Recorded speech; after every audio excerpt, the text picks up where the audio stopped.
the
where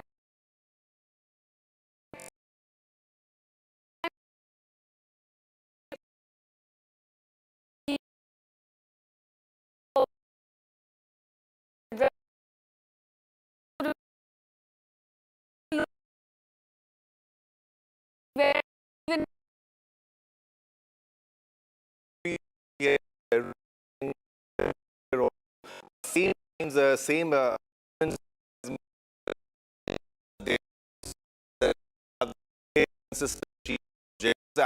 the big highlight of it that we did not want the regime change. Was not our goal, but the regime change happened. Yeah. But regime change was one of the biggest for Donald Trump. Now he seems to deny this. God knows what. Also to say that we will be hitting a few weeks. This is what the US president has now said right in his address. He says he doesn't talk about any deal that could come in between Iran and the US. He doesn't talk about tweeted that if the state, but in this address he kind of leaves it to other countries, saying US is not dependent on Hormuz for its oil needs. Whoever is dependent should go and secure the nations. He was pushing all of them to come and help come to the rescue of United States of America. It was clearly a miscalculation, but on some parts, it is definitely true that the United States of America has done a lot of damage to the Iranian Navy, to the Iranian Air Force, but they have underground bases, they have underground production facilities, and we never know that maybe their nuclear assets are still very much intact, though he's claiming that we have hit the B-2 bombers have hit their nuclear sites, but it's nothing out open. Nothing is open. Nobody exactly knows how much of a nuclear material is with Iran right now. So the war continues as of now, and Iran will not be taking Trump seriously. Remember, Rishita, there were talks happening even before, and still the war is happening at more than a month, and Iran definitely won't trust even a single word of Donald Trump. And specifically, there's nothing new in his statement, but praising himself, is boasting about what his military has done. That's something we also expected from Donald Trump. Yeah. Right, of course. On this broadcast, now we're being joined by Sierra Claire, who's a foreign policy expert. She's joining us from Los Angeles. Thank you, Sierra, for joining us on Republic. I want to ask you, it doesn't look like we've moved anything, not even an inch from where we were before Donald Trump's address. But according to you, what are your big takeaways? How do you decode from what Donald Trump said in his wartime address? Well, I think this was number one about reassuring the nation. He mentioned the gas prices. He mentioned the economics of this. So this was about reassuring Americans, especially on the economic side, because, the economy has been one of his top issues anyway, and there are other issues with the economy right now, interest rates that aren't coming down because of issues at the Fed, all kinds of different things. So he's really got to stay strong on his messaging on the economy. So I think that was number one reason for this speech. And the other point in the speech was, I know, you had said it kind of feels like he is standing exactly where he was before the speech was made. But he did mention twice that we are on the cusp of completing all of our military objectives. And so I think it's important to pay attention. President Trump is never going to be direct when it comes to foreign policy matters. He likes to keep our adversaries guessing. So we have to pay attention to these little things that he says. And the fact that he said that twice, to me, stands out. All right, so it does look like, a lot of it was dedicated to domestic audience, trying to assuage the concerns of Americans about rising gas prices and also the economic impact of this war. Now, coming to the timeline, he did mention that they are on track to completing their military objectives. So according to your analysis, how long do you think the war will go on at this stage?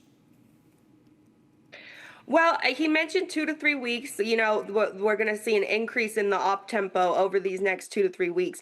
And after that, I think we could see a wind down period, but I'm not going to put a timeline on the wind down period. I think that depends a lot on the political aspects of all this. It depends on the negotiations. It depends on the Iranian regime. It also depends on the Iranian people. If there's a point where the military operations are winding down to where it's safe that the Iranian people can come out, we might not pull out completely, because President Trump has talked about wanting to give the Iranian people their chance and see, what they want and make their voices heard. So I think there's a lot of things that depend on how long that wind down period could go on for. But in terms of the heightened op tempo, I think I believe the 2 to 3 weeks, maybe we could see it go to 4 weeks, but we're talking about a matter of weeks here. All right, Sierra, thanks a lot for joining and putting this into perspective and for your expert analysis on what's unfolding. And we'll continue our coverage and keep analyzing the Donald Trump speech on whether the war is going to end or not, because we'll also have to look whether IRGC takes it seriously, whether Iran's regime really wants to back down, because they are continuing their strikes. And though Donald Trump claims victory, claims that they have finished the Iranian Navy, their Air Force, they have no air defense system, but Iran is still fighting, Ishita, as we speak. Of course. And we also are now awaiting Iran's response on this wartime address, because U.S. President Donald Trump clearly mentioned they will be hitting Iran hard in the coming few days. So we'll have to see, of course, how Iran now responds to this wartime address of President Trump, and whether we will see some escalation in this war, or there could be a potential winding down of this conflict in about 2 to 3 weeks. All right, viewers, it's time to slip into a short commercial break. But Ishita, we'll continue our coverage on the Trump speech and the important highlights of what he has exactly said, and whether the war is going to end any soon.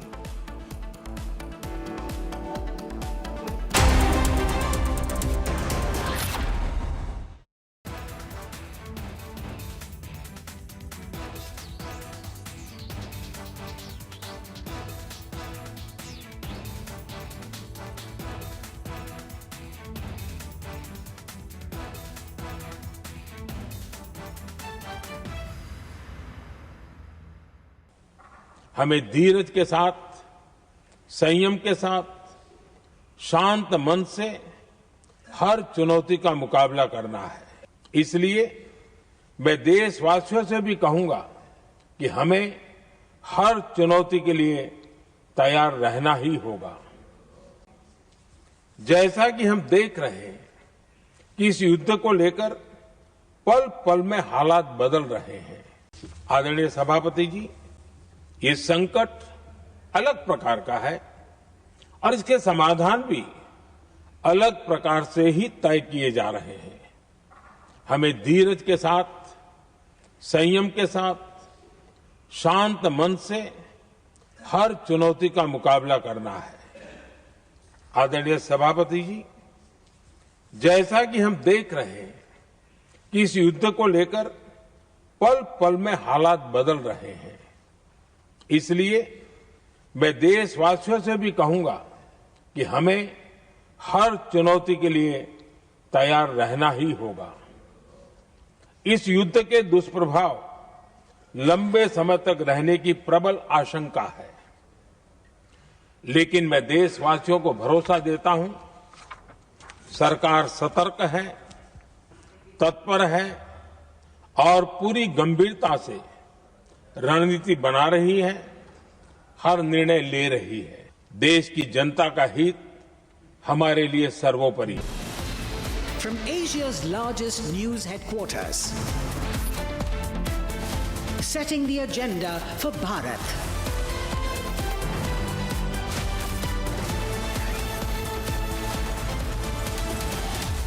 You're watching Republic.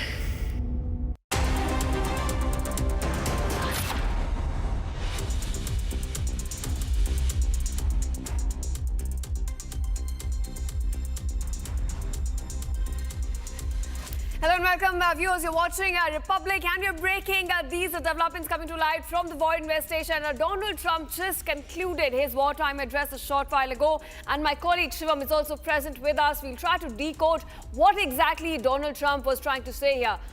Yeah, definitely. But he reiterated, he repeated what he has always said in the past few weeks, in the past few days. He claims of winning over Iran. He claims victory. He claims that their entire Navy is gone, their entire Air Force is gone, and their air defense system, they have no air defense system. And Trump claimed once again that they have obliterated their nuclear sites also. And he reclaimed that that Obama gave them $1 billion in cash, and I terminated Obama's nuclear deal. And he also clearly mentioned that they were developing missiles that could reach Europe or America. So that is one of the reasons that we conducted our strikes. And they had weapons no one would have imagined. And repeating his earlier statements, their Navy is gone, Air Force is gone, and our actions crippled Iranian military, and future actions will also cripple Iranian military. And he thanked the Middle East allies, their allies, and also said that we will not let them get hurt. Now, this is one big statement. They are getting hurt as he speaks. Right, so also, one question on everyone's mind before the address was when will this conflict end? Now, in this address, Donald Trump, although did not give out a proper timeline, but he did mention that we are sort of close to completing our military objectives, and we will be finishing the job very soon, which means we could be looking at the winding down of this conflict in the coming 2 to 3 weeks. He also mentioned that they are very close to achieving their military objectives, while mentioning that U.S. does not need a Strait of Hormuz at this point of time. And of course, when the war ends, the Hormuz will automatically open, which means we are possibly not looking at some ground action or some final blow coming in from the United States to now reopen the Strait of Hormuz. Yeah, that will be very difficult. Ground operations are not an easy job when it comes to fighting an enemy such as Iran. We must remember that Iran is not Afghanistan or Iraq. It will be a very difficult job to do. I think Donald Trump will not go ahead for boots on ground as of now, but we'll have to wait and watch, because you never know what the next plan for Donald Trump is. We have guests with us, Ishita. Right, of course, now we've been joined by Dr. Joseph Chalil, author and publisher of Universal News Network. He's live with us from Florida. Thank you, sir, for joining us on the Republic. So I want to ask you, Donald Trump, we were expecting maybe could give us a timeline as to when the war could come to an end. Maybe we could see some escalatory step from him, some announcement, but he did not go really high on those points. He just mentioned that we will be hitting Iran hard in the coming few days, and the war could come to an end shortly. Your bigger takeaways from this address? Again, good morning to everyone, viewers in India, and good evening from here in Palm Beach, Florida, very close to Mar-a-Lago, Trump's home in Florida. And again, the smart man, President Trump, keeps everyone guessing. The rumor before his address today was that America is winding down the war. He's stopping all military operations, and everyone's ready to fear the consequences afterwards. But that's not what happened. So he doubled down. He said Iran will be obliterated into Stone Age in the next few weeks. Right. Again, if they haven't destroyed anything which is left behind, which is the oil infrastructure and the power infrastructure, because it does affect the common man, the common Iranian people. So I think I'm hoping, because he's also buying time until the larger American force is arriving on site. I know he has the 82nd Airborne Division ready to Parish paratroop, ready to launch, ready to arrive, but he doesn't have the ground forces there yet. He has the amphibian forces ready to be there as well. So, so are you hinting towards ground operations? Dr. Joseph, are you hinting towards ground operations, that ground operations will take place or they won't take place? There could be limited ground operations. I don't think it's going to be. He clearly mentioned other wars. So he mentioned the Afghanistan war, the Iraq war, the Vietnam war, what happened in World War I, World War II, which all lasted for years compared to this war, which has just been a month. So having maybe 2 or 3 weeks to complete the mission objectives of his initial engagement seemed to be the proper way to do. Otherwise, it'll be the blood and treasure would be wasted in what he did right now.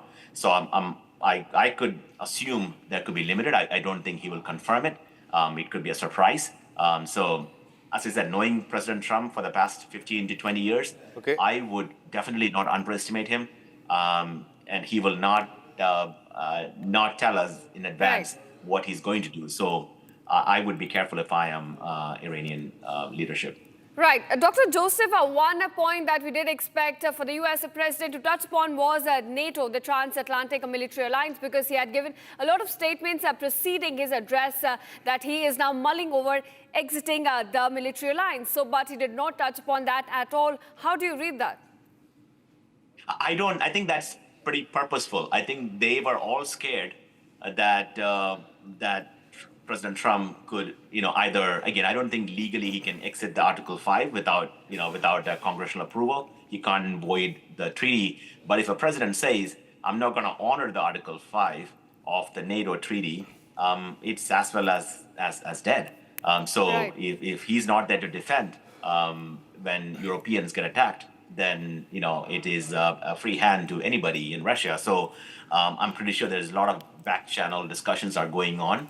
And today's address was as part of that thing. So I wouldn't be surprised in the next few days there'll be massive NATO alliance coming on board in sending minesweepers and permission to land, U.S. jets and everything else. And for this final 2 or 3 weeks or 4 weeks of actions in Iran, NATO will come together.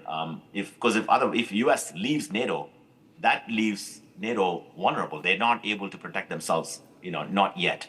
So if Russia takes over some European countries, but that's maybe possibly the Donald Trump way of getting things done. He's pressurizing everybody. He's pushing Iran also for negotiations. He's saying that either you negotiate or we will hit your electric generation plants. But he has critically mentioned that we won't be hitting the oil infrastructure. We could have hit their oil infrastructure, but we did not do that because that will mean a bigger loss for Iran also. But what exactly does he want to do? Does he really want to negotiate? Is Trump really pushing for ceasefire because all the objectives have been achieved? And will Iran accept that ceasefire? Because they said that no talks have taken place as we speak, sir.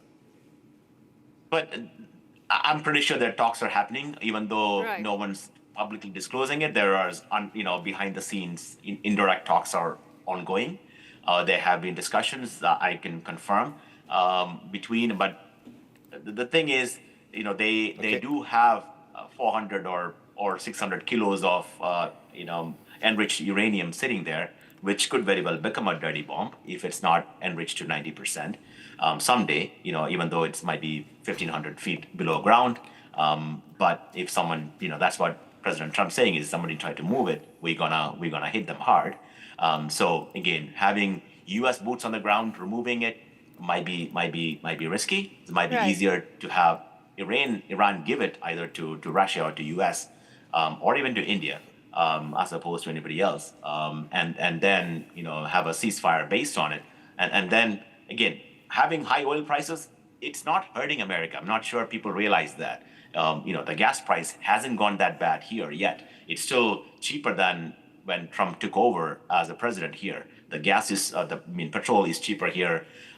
Diesel might be at the same price as it was because not just America has its own production, but it's currently have confirmed the resources from Venezuela before they went into Iran. So there's multiple sources which is keeping the Western Hemisphere happy. But who's going to suffer is the Asian countries. So that's what he's pushing all of us who's using the Straits of Hormuz to protect our own ships, and which India is very well doing. All right, we have a response that is coming in from Iran after Donald Trump's speech, and it's quite funny. They have again mocked Donald Trump. Ishita, please.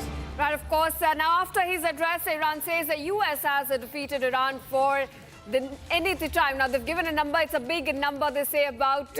it's sort of a mocking. It's sort of taking a jibe at Donald Trump because, you know, he kept repeating his claim that we have won this war right from day one. And even today on day 34, he continues to make that claim. Now, that big number... Yeah, let me tell you the number, Ishita. Right. That number is 23,456,736 times. So these many times America has defeated Iran. Now, so they're clearly mocking Donald Trump here, Ishita. Right, of course. It does seem, you know, when you talk about the psychological warfare or the narrative warfare, Iran does seem on top even on day 34. Now, it did not start this way when the preemptive strikes took place from Israel and the US on February 28th. It did look like it would be an in and out operation for the US, would wind down very soon. But on day 34, it does look like that Iran sort of here has an upper hand. Definitely. We should take one response from our guest also on this. Dr. Joseph, what will be your response? As we said earlier also, will Iran be taking this Donald Trump speech seriously? And they're not taking it seriously. And they're mocking Donald Trump and his claims of victory against the Iranian regime, sir. The challenge is that, you know, who is the regime? So, right. You know, the rulers have been, you know, changed, you know, over and over again. We haven't seen the new supreme commander or supreme leader of Iran yet, either a voice or a picture or any videos of him. So the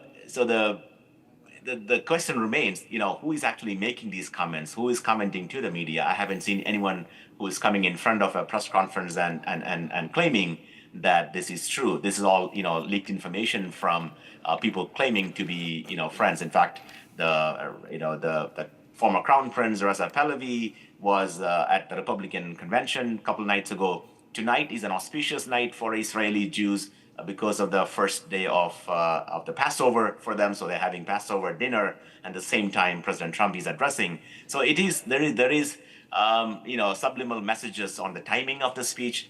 He did not say he's cutting and running from Iran. He's going to finish the job. Right. He's not delaying the mission, you know, to have mission creep. He's keeping the military objectives as it is. He wants to eliminate the capacity of Iran to have ballistic missiles. Yeah. He wants to destroy the Iranian Navy, which he has done, maybe except a couple of ships left, one in India and one in Sri Lanka. Most of the major ships are underwater, unless it's hidden somewhere. His Iranian Air Force have been obliterated, which is a fact, and their air defense system hasn't been working. So all they have is a few hidden missiles and the drone systems, which they're trying to hit, but it's not working as before. So you know, from his point of view, you know, his military objectives have been accomplished. Again, not 100%. That's why he's asking for, you know, a couple more or 3 more weeks. So in effect, what he did today was give confidence to the American people that this won't be an unending war. But then it also brings the question that it's just about America, isn't it, Dr. Joseph? It's just about America. Donald Trump started a war, and the global oil prices have surged to a limit that we have never seen before. And he clearly mentioned that we do not need the Strait of Hormuz. It's not our problem. We have enough oil. We produce more oil compared to many big nations, oil-producing countries. But he has left the entire world in a situation that the oil prices have risen. This might lead to inflation and job losses and whatnot, sir. But don't you think this should have not taken place? The war should not have taken place. United States of America, when there were talks happening, talks should have happened, and the war should not have started, sir. But again, this speech was not for the global audience. This was most towards the American audience. This was prime time in the U.S., early morning in India, maybe way early morning in other countries. So those discussions were for American audience. But remember, imagine if Iran had a nuclear weapon, maybe let's say a month from now, and they were negotiating. You know, while Iran was negotiating, they were ramping up ballistic missile production. So if one of those missiles had a ballistic tip, which hit either Dubai or Kuwait or Israel or Bahrain, we wouldn't be discussing this anymore. We will be calling about failure of America to stop Iran from acquiring it. So they will be then, and this is the only country in the world which is currently maybe maybe a second country would be Pakistan, Right. supporting terrorist Islamic terrorism worldwide. They're supporting Houthi rebels, they're supporting Hamas, they're supporting Hezbollah in Lebanon, and it's all funded by Iran. It's not just Right. funded; they But are Dr. also Joseph, armed by Iran. right, sorry to interrupt you there, but the military objective regarding enriched uranium still remains unclear because Donald Trump himself admitted it's buried deep down somewhere in Iran and it's very difficult to extract. So that military objective still remains unclear about enriched uranium. That's one thing which is remaining. That and the 60% enriched uranium, which is buried somewhere under, is one objective which is still remaining. I don't think America will stop and run until either through diplomatic negotiations or by military actions that they were able to recover either back to US or through a third party, as I said, to Russia, to India, any country which are currently, responsible nuclear powers, to take control over it. And that could be a pretty good ceasefire or end of war, sign, because looks like that might be the only objective which is remaining. I don't think his objective was to change the regime. He did not want to bring in democracy in Iran, like the previous administrations were claiming for. He wasn't trying to put a new ayatollah of his choosing. No, he wanted to make sure there is free trade in the Straits of Hormuz so that other countries' ships can pass through, and that Iran doesn't hit civilian population in other countries, neighboring countries. And we talk about war crimes. If America hits a oil tanker or a power generating plant, why are we not talking about Iranian war crimes committed by hitting civilians in Israel, civilians in Dubai, Indians killed in Kuwait, in Bahrain, in Qatar? So they've been committing war crimes, and why isn't anyone standing up? What happened to United Nations? Why is it such a useless association? All right, sir. Right. So stay with us. We will just play out the reactions by Donald Trump, the main highlights of his speech, Ishita. Right, of course, the big takeaways from Donald Trump's wartime address. Let's play that for our viewers and let's take a listen. After rebuilding our military during my first term, we have by far the strongest military anywhere in the world. And now we're working along with Venezuela and are, in a true sense, joint venture partners. We're getting along incredibly well in the production and sale of massive amounts of oil and gas, the second largest reserves on Earth after the United States of America. We're now totally independent of the Middle East, and yet we are there to help. We don't have to be there. We don't need their oil. We don't need anything they have, but we're there to help our allies. After rebuilding our military during my first term, we have by far the strongest military anywhere in the world. And now we're working along with Venezuela and are, in a true sense, joint venture partners. We're getting along incredibly well in the production and sale of massive amounts of oil and gas, the second largest reserves on Earth after the United States of America. We're now totally independent of the Middle East, and yet we are there to help. We don't have to be there. We don't need their oil. We don't need anything they have, but we're there to help our allies.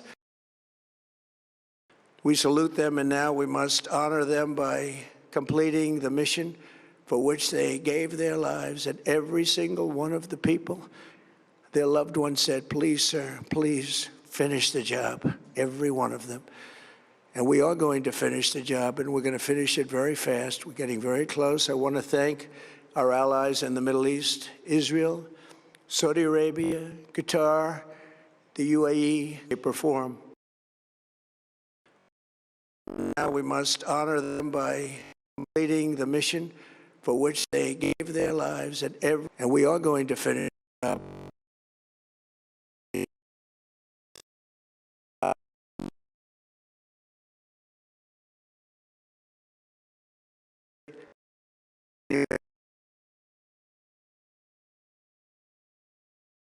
Joseph continues the for I think this speech that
Skeptical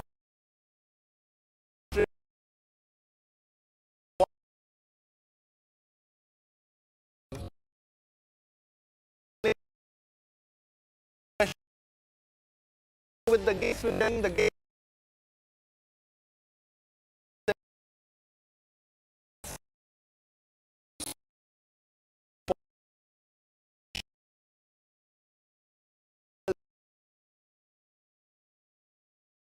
This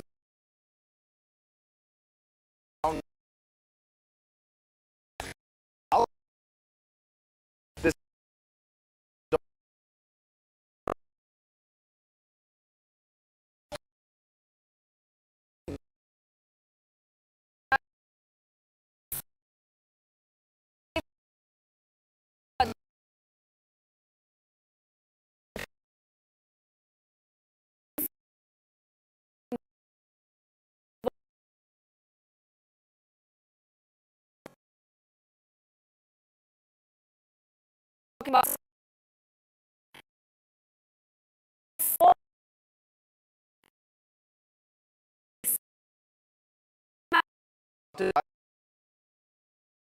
because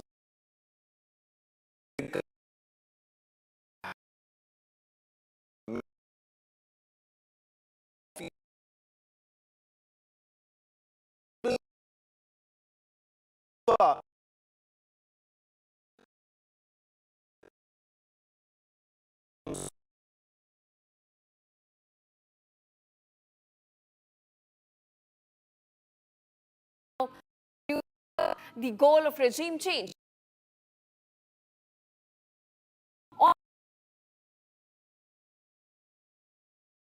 nuclear option being a takeaway is was an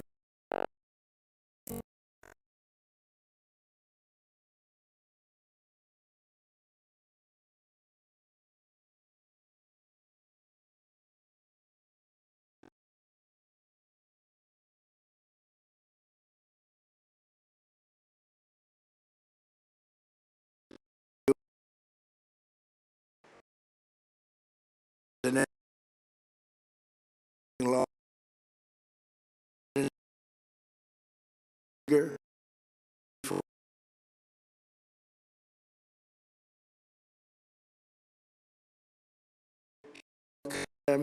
Soleimani.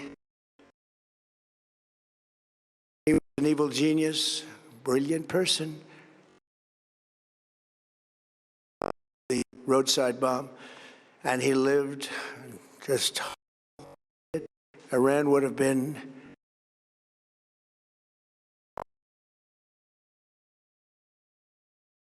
we're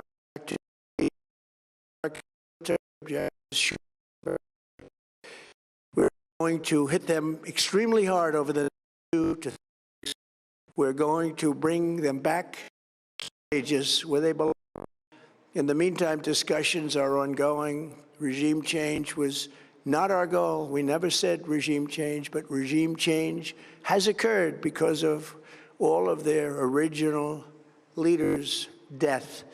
They're all dead. The group is less radical and much more reasonable, yet at the time no deal is made, we have our eyes on key targets.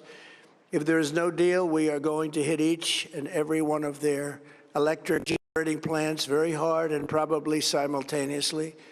We have not hit their oil, even though that's the easiest target of all, because it would not give them even a small chance of survival or rebuilding. But we could hit it, and it would be gone, and there's not a thing they could do about it. They have no anti-aircraft equipment. Their radar is 100% annihilated. We are unstoppable as a military force. The nuclear sites that we obliterated with the B-2 bombers have been hit so hard that it would take months to get near the nuclear dust, and we have it under intense satellite surveillance and control. If we see them make a move, even a move for it, we'll hit them with missiles very hard again. All right. We have an esteemed guest with us. We have O.R. Shaki, the U.S. correspondent for Israel, Hayom, live from Washington, D.C. Thanks a lot, Shakit, for joining us. What is your first take on Donald Trump's speech? He clearly mentioned that we have destroyed their navy, we have destroyed their air force, they don't have an air defense. But what about stopping the war? When is the war going to end, Mr. Shaki? Well, first of all, one of the key things to understand here is that if you really look at the tone and some of the economic messaging and also messaging as it pertains to the duration of the war, it's very clear that this speech, more than any other audience, is intended to be domestic. He's trying to reassure and alleviate some concerns as it pertains to the to how long this war is going to last. And the economic implication as a result of the continuation of this war. When you look at the things that Trump mentioned, he basically gave a clear timeline to how long he believes that the hostilities would continue. He mentioned that it would take approximately 2 to 3 weeks, in which he will continue hitting military infrastructures. But he also mentioned that if there's not going to be a deal made with Iran, assumingly by April 6th, which is the clear deadline based on previous statements, then he would go ahead and hit electricity infrastructures as well, dealing a severe blow to the Iranian regime. Right. Mr. Shakit, I want to ask you, you say this was a speech intended for domestic audience and trying to assuage their concerns. But as far as the timeline of the war is concerned, he did not give out specific details. He did say they will be hitting Iran extremely hard in the coming 2 to 3 weeks, and then shortly the war will come to an end. Do you think that troops that have been mobilized in West Asia, will they be used for any ground operations now, or is that option off the table? So that really depends on what they're going for here. I mean, obviously, they're not going to necessarily broadcast all of their military strategies on the air. And one can safely assume that some things that were said in this broadcast tonight are things that are supposed to allow them to increase their leverage in a case of a tactical surprise. Yes, it is indeed true that ground troops are amassing near Iran for a potential invasion, but based on reporting at least, it doesn't look like Trump has made up his mind as it pertains to bringing forces on the ground because of the risks that are involved in such moves, especially as it pertains to for example, the conquering, the capture of Karg Island and some other key strategic assets for the Iranian regime. Yeah, but Mr. Shakeh, it's Iran, it's not Iraq, it's not Afghanistan, it's not going to be an easy job. Iran has a better military in this case, even if Donald Trump is planning for ground operations. They definitely have proven that they have a very superior missile technology, and they are leading the Middle East in this, in the entire war. And they're striking US assets, whether it be any Middle Eastern country. Don't you think it will be difficult, the timeline that has been given by Donald Trump, it is US's timeline, it's not Iran's timeline, and they have already started mocking United States of America. They have claimed that Donald Trump has claimed victory for the 25th millionth time this time, and also they have launched strikes against Israel just after, moments after the speech. So do you think Iran will adhere to the timeline, to the warning of Trump? It is indeed true that Iran continues to threaten the entire region, including the Middle East, but for the most part, really Gulf countries. A lot of people don't know. Last week, there was a statistic that came out from Bloomberg, I believe, in which it was said that 87% of the projectiles are not made toward Israel, but rather to friendly Gulf countries that wanted nothing more than to stay out of this escalation. So that's something to be noted. That being said, it is very clear that there is military superiority by the United States and Israel as a combined force. Of course, the U.S. has the most advanced technologies in the world. And even if you see some partial successes, and of course they shouldn't be undermined. I mean, 13 service members, U.S. service members have been killed. And of course, some civilians in Israel and the Gulf as well, which roughly amount to around 50. Of course, it would have been much more had it not been for the defense systems that were in place in Israel and these respective countries. But at the end of the day, based on repeated statements, it appears that their projectile had diminished by 90% in terms of ballistic missile launches, in terms of drones, and the hitting of the launchers themselves, as well as the infrastructure, the manufacturing facilities, rather, has diminished their abilities significantly. Are they still able to launch a handful of rockets each day? And are they still willing to make use of their proxies, such as Hezbollah and potentially the Houthis? Yes, but that doesn't mean that their military abilities are not degraded each day that passes with this operation. But it definitely is, you're right when you make the point that their missiles might be depleting, their drones might be depleting, but they are continuing their strikes. They must be manufacturing because they are making their missiles inside their own country. They're not importing those missiles or their drones. And also the way United States was spending in interceptors, or even when it comes to Israel, sir, you very well know that Israel does not have the strategic depth to fight a very long war with Iran, with the kind of missiles that Iran has. So don't you think it was a big miscalculation when it comes to striking Iran and fighting a very long war with Iran until US is preparing for complete big strikes at Iran aimed at completely decimating their country's military, air force, everything once and for all? Well, again, I'm not a military official in the Army of the United States, nor am I a current member of the Israeli Defense Forces, so I can't speak exactly to what is going on in the battlefield at this very moment. But it is very clear, based on the continuous statements made by both the American and Israeli leadership, that there is a significant degradation of military assets in Iran. That pertains, of course, to the missiles, the projectors of the missiles, the drones, Yes, there is a trickle that remains, and that is because Iran is trying to leverage strategically the weapons that it has remaining in order to launch it effectively and reach maximum damage and harassment to the region and Israel. So, according to intelligence estimates, I have been informed that Iran possesses now something between 300 to 400 missiles. That is not a marginal count of missiles that are very deadly and are very dangerous, but that is basically just a fraction of what they had previously, where they had thousands and thousands of weapons, and they were ready to launch them to every place in the region, essentially, as evidently seen by this escalation. Right. Mr. Shakir, I want to ask you, because you said it is a speech intended for domestic audience, and now we have seen that gas prices are rising. They're about $4 per gallon, and his approval ratings are also below 40%. So in that case, when he goes on to make a speech like this, it talks about escalation, taking back Iran to Stone Age. How is this speech now being received in the US back home? Because you're joining us from Washington, D.C., so if you could just, share some reactions which are coming to his speech. Well, it's too early to tell. I mean, right now it's around 10:30 p.m. in the United States. So you'll probably see a lot of the reactions early tomorrow morning or during the night.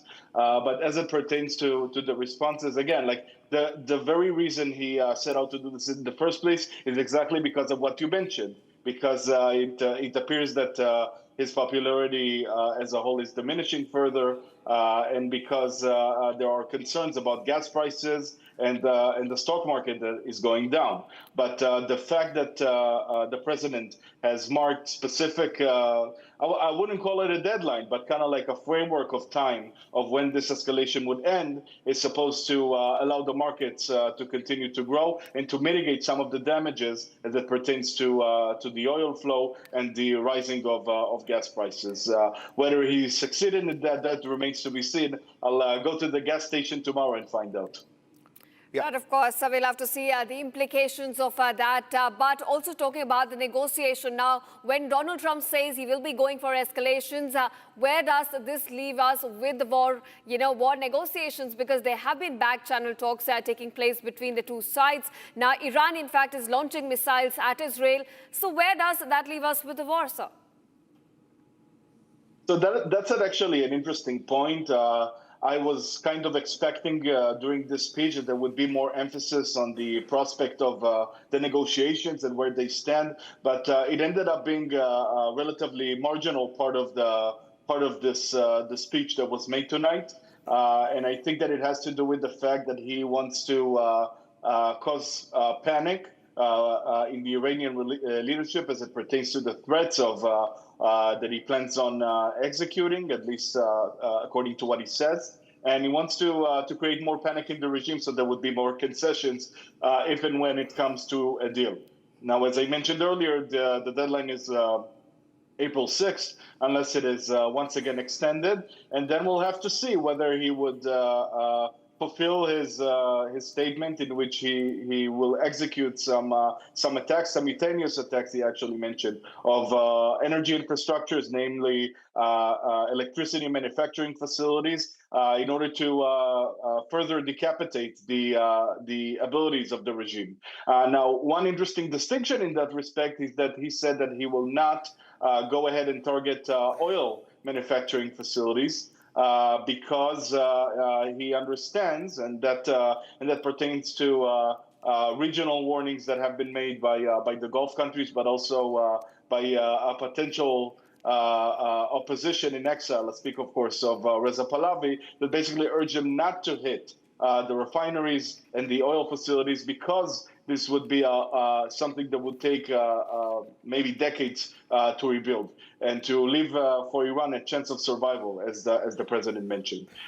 So again, I believe that the reason he was phrasing it this way and not mentioning the negotiations as much is because he wants to, by the virtue of his threats, to make the regime come to the negotiating table and to bring whatever concessions that they're able to actually have. Yeah, definitely. But one last question for you, Mr. Shaked. Who exactly is Donald Trump talking to when it comes to ceasefire? That is one of the biggest questions. He says there is no regime. We did not want the regime to change. It happened, but it's still, Mojtaba is still there. The Iranian president is there. But who exactly is Donald Trump talking to, or the mediators, if you can put that into perspective for our viewers, sir? So I don't know who exactly. I mean, I know that Pakistan is certainly involved, Turkey and Egypt, perhaps to a lesser capacity. That's in terms of the negotiations that are taking place. But as far as who is Trump talking to, I mean, he revealed recently that the suspicions that the Speaker of the Iranian Parliament, Ghalibaf, is very much involved in this effort, in these negotiations, and apparently he holds a level of power within the existing framework, whether independently or under the wing of the regime, to be able to negotiate. And what Trump basically mentioned is that he promised to the president that he would bring forward into the Hormuz Straits 10 ships, and he was able to execute that to basically show that he has the power that he claims. Now, whether there are parallel discussions with other regime figures, we don't know. All right. But I can attest that basically based on the Financial Times Mr. reporting. Shaked, of course, we'll have to see how those negotiations go forward in case they go in fact. But thanks so much for joining us on Republic and sharing your analysis on Trump's wartime address. Now we are shifting focus to more breaking developments. Oil markets have already started reacting to Donald Trump's address. Brent oil prices have now surged past $105 per barrel again after Trump's remarks. Now we're getting Brent crude futures rising about 3.8% to $105 per barrel right after Trump's speech. So Shivam, it does look like that oil markets are now reacting, and instead of in fact some sort of stabilization that we could have anticipated, we are looking at rise in the price of Brent crude. It's now surged over $105 per barrel. Yeah, definitely. It means that Trump's remarks on Iran, the threats that he has given, the warning, the timeline, the 2 to 3 week timeline that he has given has spooked the global markets. That's one of the reasons. And even if US doesn't directly rely on Iranian oil, global supply fears drive prices up, because the supply chain will be affected if there will be further strikes. If there will be a strike, for example, if there is a strike on Kharg Island, then it will definitely severely impact the oil prices. And also, IRGC will definitely block the entire Strait of Hormuz if there any further action that's happening in the near future. And it's also markets. They run on sentiments, and so this is a reaction to Donald Trump's speech, but I don't think so there will be any big strikes. There are also back-channel talks happening as we speak. Now, it definitely is part of the market psychology, which has reacted about from the headlines of a war, the military actions or sanctions that often trigger a speculative buying, and traders anticipate supply disruptions, even if actual exports remain stable. So we'll have to wait and watch, because the markets might stabilize in the coming future, but definitely, Ishita, they have started reacting. Brent oil prices have surged. And we're certainly not looking at the normalization of oil flows. At the Strait of Hormuz still remains blocked. The traffic there is blocked. We are still witnessing a disruption in oil supplies all across the world. So for the global audience of world over, at this moment, this does not change anything. Countries are still facing inflationary pressures, and we're also looking at more disruptions coming our way. All right. All right, viewers, now we're slipping into a very short break, but coming up on the other side, we tell you all the bigger takeaways from Donald Trump's wartime address. As he says, we do not need Hormuz. The other countries who are dependent on the strait can come and secure the strait. And also, coming up, ladies and gentlemen, Iran launched missiles towards Israel soon as US President Donald Trump's address on the ongoing US-Israel-Iran war ended. Coming up next. Don't go anywhere. We'll continue our coverage.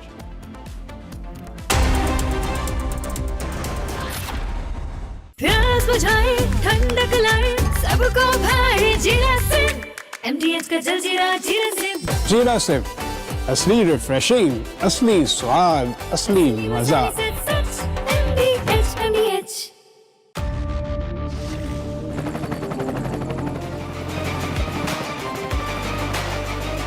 corrector, the taste of success. R pure सूजी pasta उबालो मिलाओ और खाओ 8 minute में तैयार। क्या test है सबका राजा आर प्योर मसाला। हमें धीरज के साथ, संयम के साथ, शांत मन से हर चुनौती का मुकाबला करना है। इसलिए मैं देशवासियों से भी कहूंगा कि हमें हर चुनौती के लिए तैयार रहना ही होगा।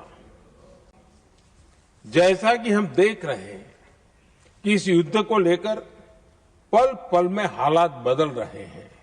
आदरणीय सभापति जी, ये संकट अलग प्रकार का है और इसके समाधान भी अलग प्रकार से ही तय किए जा रहे हैं। हमें धीरज के साथ, संयम के साथ, शांत मन से हर चुनौती का मुकाबला करना है। आदरणीय सभापति जी, जैसा कि हम देख रहे हैं कि इस युद्ध को लेकर पल पल में हालात बदल रहे हैं।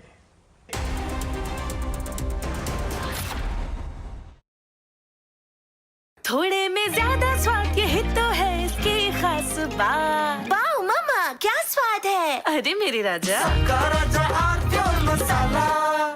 In the global employability rankings by Times Higher Education UK, only the following 6 institutions from India are ranked amongst the top 230 in the world for having the most employable graduates. IIT Delhi, IISc Bangalore, IIT Bombay, IIM Ahmedabad, IIT Kharagpur and Amity University.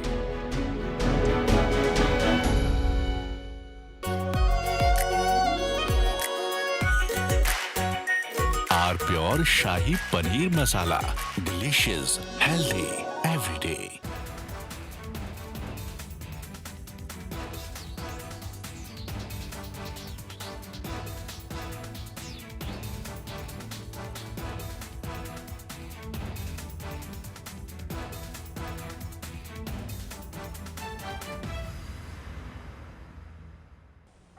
हमें धीरज के साथ, संयम के साथ, शांत मन से हर चुनौती का मुकाबला करना है। इसलिए मैं देशवासियों से भी कहूंगा कि हमें हर चुनौती के लिए तैयार रहना ही होगा। From Asia's largest news headquarters, setting the agenda for Bharat.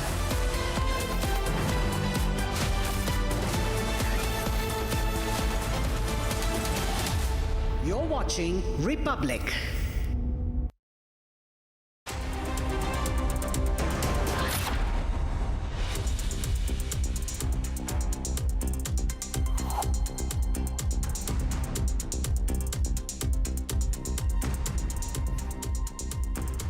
A very warm welcome, viewers. You're watching the Republic TV. This is Shivam Dutt Mehta. I'm joined by my colleague Ishita in the studio, and we'll continue our coverage and we'll analyze what exactly Donald Trump has said, though he has repeated most of his statements, Ishita. Right, of course, it's a big wartime address. We anticipated either escalation or a pause in this conflict, and it does seem that we are moving now towards escalation. We'll get you all the big takeaways from his speech, but first up, a quick check at the headlines. Regime change was not our goal. We never said regime change, but regime change has occurred because of all of their original leaders' death. US President Donald Trump, amid his address on the ongoing war in West Asia, acknowledges Iran's regime change after the death of former Supreme Leader Ali Khamenei.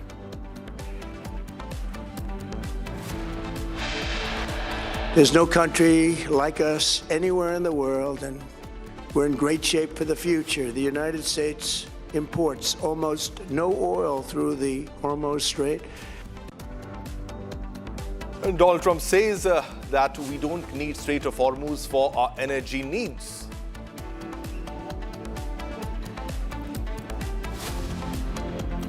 Iranian media retorts to US President Donald Trump's address on the ongoing war in West Asia, alleges that Trump in a dreamland and mocks repeated claims of victory in the war. Iran launched missiles towards Israel soon as US President Donald Trump's address on the ongoing US-Israel-Iran war ended. Brent oil prices surged past $105 per barrel again after Donald Trump's wartime address.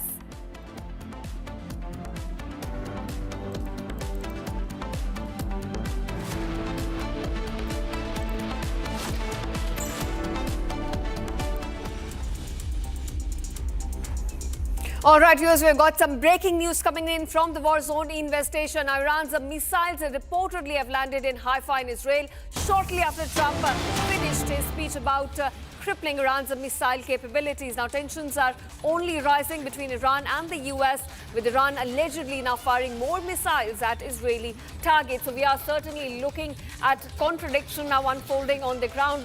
Donald Trump claims he has decimated Iran's missile capabilities, but right after he ends his speech, Iran now fires a salvo of missiles at Israel. In fact, we're getting some reports that damage has also been reported in Haifa. These are residential areas now being hit by a salvo of missiles being fired by Iran, and not just missiles, but also cluster munition now being used by Tehran in the latest attack. So it does, Shivam, look like that there's complete contradiction to what Donald Trump is claiming and what's unfolding on the ground. Yeah, definitely. It also seems like these are the latest images. Let us confirm that these are the latest images of the strike. The Iranian missiles arrived near Haifa port, and these are the images of the strikes, the latest ones. And this happened minutes after Donald Trump's claim. These are the images of the strike that took place, and Iran has once again proved that they will continue striking Israel or US assets in the Middle Eastern region. They have the missiles have landed near Haifa, and these are the Haifa port minutes after Donald Trump claimed victory, claimed that he has finished the Iranian Navy and they're out of their missiles or they're out of their drones. But the pictures speak otherwise. The pictures tell a different story, and this is the reality. Donald Trump has started a war which is not going to end very soon now. He has given a warning, has given a 2 to 3 weeks timeline for a ceasefire. He's trying to push Iran towards a ceasefire, and primarily, though it was an address for the US citizens, it was an address to the nation, that is the US, but the world was watching, and the global markets have sharply reacted to that also. Right, of course, Shivam, we are looking at a major impacts. Oil markets also swinging sharply before and after Donald Trump's address. And these images of viewers on your screen show you the damage which, in fact, has taken place. The residential buildings hit. It does show a lot of damage that is now taking place right after Iran fired a salvo of missiles towards Israel. These are images from Haifa showing the aftermath of the latest strikes carried out by Iran. It's Haifa port. This is near a Haifa port, in fact, where buildings have been hit by Iranian missiles. And now, viewers, timing is key here. Right after Donald Trump concluded his speech, these missiles were fired by Iran towards Israel. All right, viewers, now moving on to another breaking development. We're getting at the summer. Oil prices have now surged over 4% after Donald Trump's war address, where he vowed to continue hitting Iran extremely hard. Now, this has sent Asian stocks also plummeting. Tokyo's Nikkei is also down by 1.4%. South Korea's market is also dropping by 3.4%. Hong Kong as well declining by 0.8%. So we are looking at a sharp reaction coming in from the market. It reflects investors' concerns about the ongoing war in West Asia and its potential impact on the global oil supplies as well as economic growth. Now we're looking at more escalation in this conflict, and markets obviously reacting to that in a way which is not nice for investors. They're all down, specifically Asian markets from Hong Kong to Japan. We're looking at slipping down of markets, as well as South Korea. They are now reacting sharply to Donald Trump's statement, Shivam. Yeah, definitely. The oil prices have surged over 4% after US President Donald Trump's address. He was addressing the nation, that is America. He was saying all of it is temporary, and this is because of the ongoing operations that are happening. And also he made a clear mention that we do not need the Strait of Hormuz, but the world needs the Strait of Hormuz. And the world is reacting because the United States is engaging IRGC Iran near the Strait of Hormuz, and the global shipping has been severely impacted. The oil supply has been severely impacted, and this is the condition. The oil prices surging 4% just after US President finished his speech, his address, where he vowed to continue hitting Iran hard. And this has sent Asian stocks plummeting. Tokyo's Nikkei is 2225. Tokyo's Nikkei 225 fell 1.4% to 53,004.81. South Korea's Kospi dropped 3.4% to 5,292.36. And Hong Kong's Hang Seng declined 0.8% to 25,082.59. The market reaction reflects investors' concerns about the ongoing Iran conflict and its potential impact on global oil supplies and economic growth. Now, because the world is skeptical about what will be happening in the near future, the geopolitical tensions, the markets react on sentiments, and this is the reaction to that only. The remarks on Iran, that is the threats, the strikes, or possible escalation have spooked the global markets. Now, even if the US doesn't directly rely on Iranian oil, global supply fears the drive prices up. All right, now joining us on the broadcast is Saurabh Shukla, Chief Consulting Editor. He's live with us from US. So, Saurabh, coming back to you now, it looked like it was a speech intended for a domestic audience to assuage their concerns, because we have seen his approval ratings are down. It's an unending war. There's no clear exit for the US at this point. So how is the reaction now being received back home to the speech? Well, I can tell you, in the US, certainly, if you ask me, this was a speech by the US president largely directed at his voters, at his base, saying that much of the job has been done, but still something remains to be done. You know, a lot of people here were expecting him to announce that the war will actually end. That hasn't happened. So that's I would say a lot of observers here are saying that that was not on the expected lines. What he has signaled, though, is that this war will come to an end soon, because obviously that's a clear message that he wanted to give it to the Iranian leadership as well. The IRGC holdouts who are fighting it out and who are actually preventing a deal to be happening. Sources here are telling me that there are two factions at play here. One faction, which is the moderate faction, which wants the deal to happen and the war to end. There's the other faction led by some IRGC leaders who still want to fight it out. So obviously, there's a message for them as well by President Trump saying that if you don't climb down, I will hit you harder. But obviously, the market, as you saw, has seen a bloodbath of sorts. The Asian markets are open. Obviously, once the U.S. markets open tomorrow, I expect a major reaction there as well. But clearly, this wasn't on expected lines, and that means that volatility and uncertainty will only continue. And obviously, and that's a challenge for Asian countries and countries like India specifically, which, get bulk of their oil, bulk of the from the Strait of Hormuz, the fertilizer supplies, they're all getting impacted. A lot of, these vessels are stuck. So I don't see any respite which we were expecting from this address. That's not going to happen in the immediate term, and that's a cause of concern. Right. Saurabh, you said the war could come to an end in about 2 to 3 weeks, which is what Donald Trump also hinted at. But I want to ask you, it does look like it will get worse before it gets better, because we could be now seeing major escalations taking place in the coming few weeks before we see an end. I get a sense that there are three factors that we have to bear in mind. One, Iran, much of its ballistic missile, I would say, capability has been hit. So if you see from almost 200 to 300 missiles being fired, now that number has come down to barely under 100. I think in the days to come, even that will be impacted badly. What the challenge now is, how will the US and Israel ensure that they get the allies on board? And that's the reason why he's calling on countries and the friends of the US, which have a bigger strategic stake on the Strait of Hormuz to make sure that there is some way they can come together to create freedom of navigation there, which obviously is not easy. As you know, Strait of Hormuz, 160 miles long.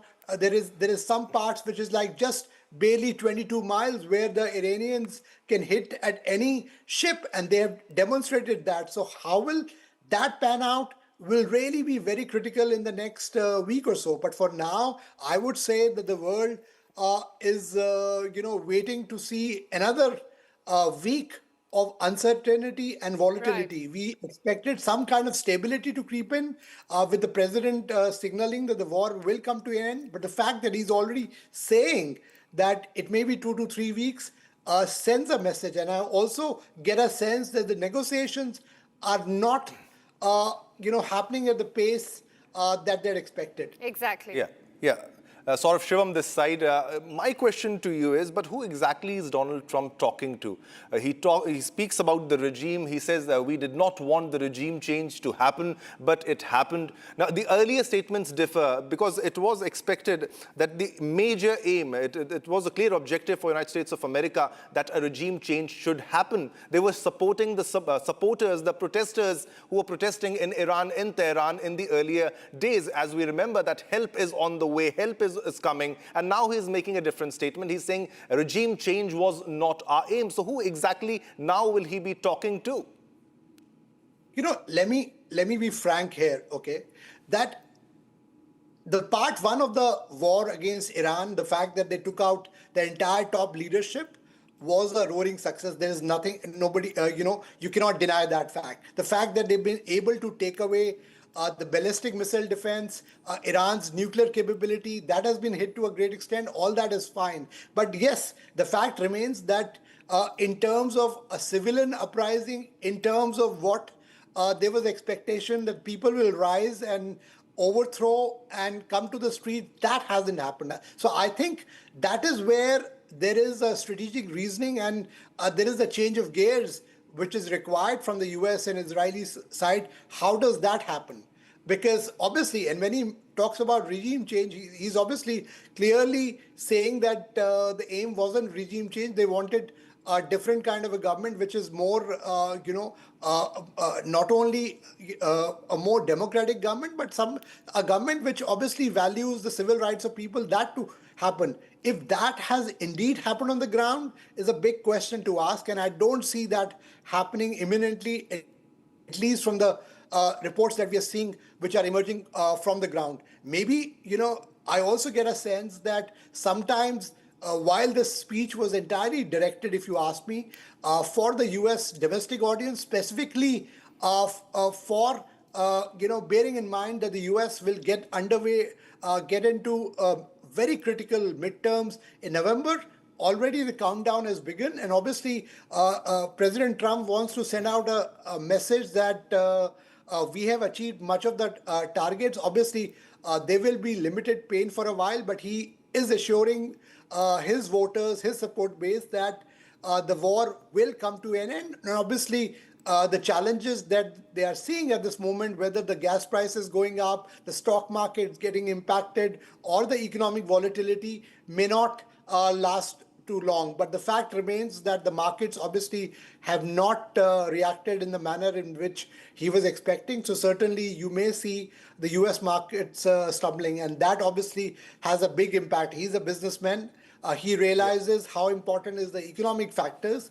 And, he has been a maverick politician. So you don't know what's going to happen when the markets open tomorrow.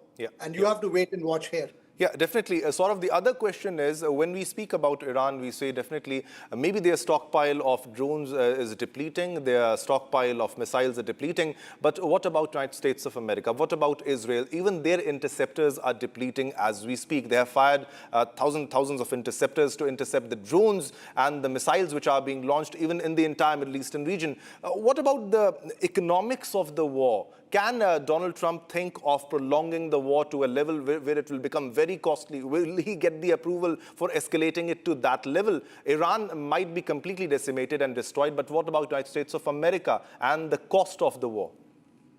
See, war anywhere in the world, war has a heavy cost, whether it's the human cost or the military cost. And certainly it's having an impact on the US as well. And that's the reason why I've said all along on your shows or in my analysis, I don't see this war to be a very prolonged war, but certainly you cannot leave at a stage when Iran can actually bounce back. So obviously there are calculations that the strategic planners have in mind, but I can tell you the appetite for war in the US, for a long drawn conflict is certainly very low. Even amongst President Trump's supporters, I can tell you that during this war, while his overall ratings amongst his own base, that's gone up. Obviously, there are a lot of people who don't want the war to happen. Those ratings have gone down. But when it comes to Republican supporters, that has gone up. If in the next week or so, if this prolongs, that tends to get impacted. Certainly, you will see President Trump taking a different tack. So I would say that a lot of this stuff, today's address, if you ask me, from my analysis, was largely directed at the domestic audience. And obviously, he did mention about the fact that the allies and did talk about the fact the Strait of Hormuz and did talk about the fact that the US has gained a lot in the war. But I get a sense that somehow it's more of a pressure tactics, also testing waters. How will people respond to it? How will the markets respond to it? And then obviously changing tack, which he has been doing consistently through the course of this war. Right. Saurabh, you mentioned that we'll have to anticipate and wait how exactly the US market is going to react while Asian markets are all down, they are plummeting. I want to ask you, Donald Trump says he wants to achieve his military objectives in 2 to 3 weeks. He says almost all are done and we will be done with the rest in about 2 to 3 weeks. He's certainly looking for some respectable exit, an off-ramp that he could claim as a victory. So according to your understanding, what is he trying to achieve in the coming 2 to 3 weeks? My sense is that, he wants the Iranian leadership, especially the moderate leadership led by its president and obviously the foreign minister to formally, they have given a certain set of demands to adhere to that Iran will not resort to any nuclear, it will not get any nuclear weapon at all, making sure that there are certain limits placed on its ballistic missile program, that it will not have ballistic missiles which can go beyond a certain range. The range is being talked about from 500 miles. So that will make sure that entire Europe and a lot of the US allies will be out of that range. But certainly the way they have reacted, you have to wait and watch, because I get a sense, and I said that earlier, on Arnab's show as well, that the attacks that are happening from both the sides, even though the diplomatic parleys are happening, is also power projection. Both sides want to send out a message to the other that, we still have that upper hand. So this is what he's trying to do. Obviously, I think that's a part of a well-calibrated strategy. How much will it have an impact? You will have to wait and watch, because, it's an evolving situation. But the big headline, if you ask me, from today is that the war is continuing. It hasn't ended. And you will see, a week or so or 10 days of, uncertainty, volatility that's surrounded by this war. And unless, you have some kind of a diplomatic, negotiation yielding results and Iran formally coming and accepting that they've accepted the demands, I don't see an immediate end to the war. Right. All right. So thanks a lot for your time and for your in-depth analysis on what exactly Donald Trump meant by his speech. Thanks a lot. All right, viewers, now let's move on and once again listen to the main highlights of Donald Trump's speech, the address to his nation. Tonight, Iran's Navy is gone. Their Air Force is in ruins.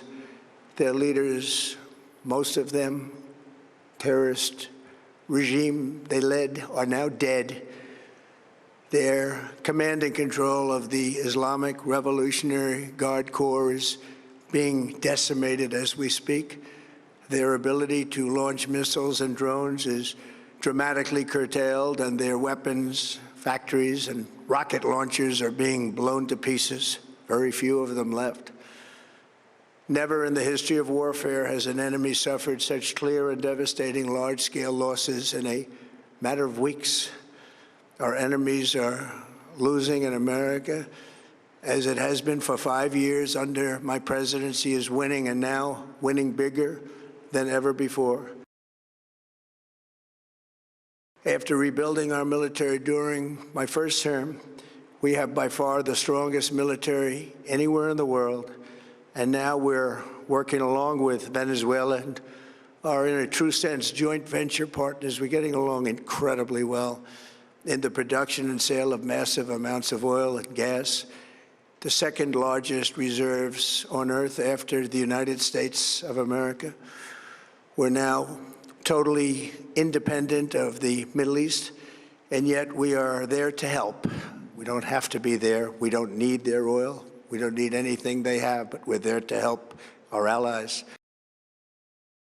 From the very first day I announced my campaign for president in 2015, I have vowed that I would never allow Iran to have a nuclear weapon. This fanatical regime has been chanting death to America, death to Israel for 47 years. Their proxies were behind the murder of 241 Americans in the Marine barracks bombing in Beirut, the slaughter of hundreds of our service members with roadside bombs. They were involved in the attack on the USS Cole, and they carried out the countless other heinous acts, including the just horrible, bloody atrocities of October 7th in Israel, something that most people have never seen anything like it. We are on track to complete all of America's military objectives shortly, very shortly. We're going to hit them extremely hard over the next 2 to 3 weeks. We're going to bring them back to the Stone Ages where they belong. In the meantime, discussions are ongoing. Regime change was not our goal. We never said regime change, but regime change has occurred because of all of their original leaders' death. They're all dead. The new group is less radical and much more reasonable. Yet if during this period of time no deal is made, we have our eyes on key targets. If there is no deal, we are going to hit each and every one of their electric generating plants very hard and probably simultaneously. We have not hit their oil, even though that's the easiest target of all, because it would not give them even a small chance of survival or rebuilding. But we could hit it, and it would be gone, and there's not a thing they could do about it. They have no anti-aircraft equipment.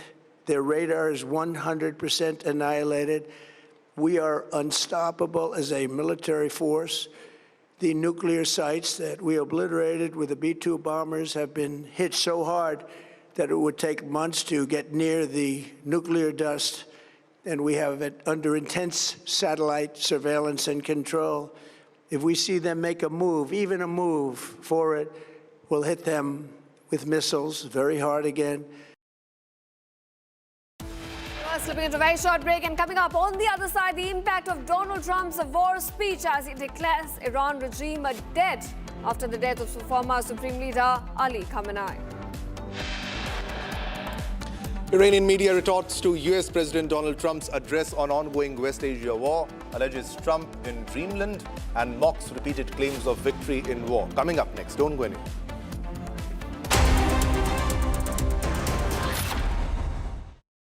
चमकी चाट से क्या बना है? आलू चाट या fruit चाट? स्वाद बढ़ाए चमकी चाट। क्या बात है? स्वादिष्ट पकोड़े और फरसान, अरे चमकी चाट है इसकी जान। असली स्वाद सिर्फ चमकी चाट।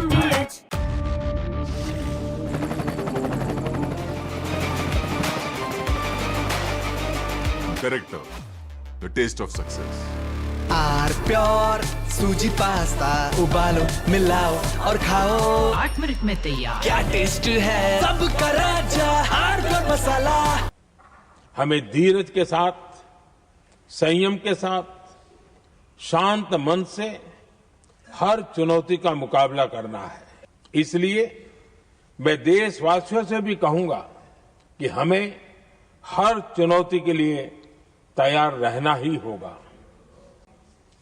जैसा कि हम देख रहे हैं कि इस युद्ध को लेकर पल पल में हालात बदल रहे हैं। आदरणीय सभापति जी, ये संकट अलग प्रकार का है और इसके समाधान भी अलग प्रकार से ही तय किए जा रहे हैं।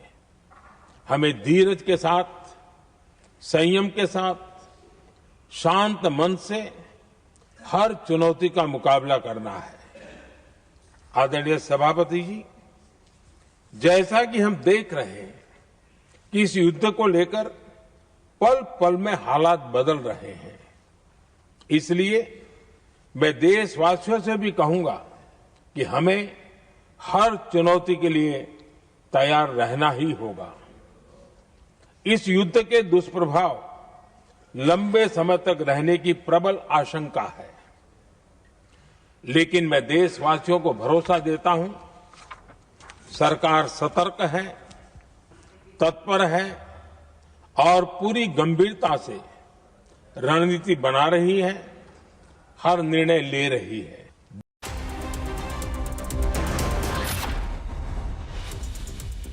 चमकी चाट से क्या बना है? सैंडविच लस्सी और छाछ और हर घूंट में चमकी चाट। अब बताओ, स्वाद आया? आया। असली स्वाद सिर्फ chunky chaat. In the global employability rankings by Times Higher Education UK, only the following 6 institutions from India are ranked amongst the top 230 in the world for having the most employable graduates. IIT Delhi, IISc Bangalore, IIT Bombay, IIM Ahmedabad, IIT Kharagpur and Amity University. थोड़े में ज्यादा स्वाद, यही तो है इसकी खास बात। वाओ मामा, क्या स्वाद है? अरे मेरे राजा, सबका राजा प्योर मसाला।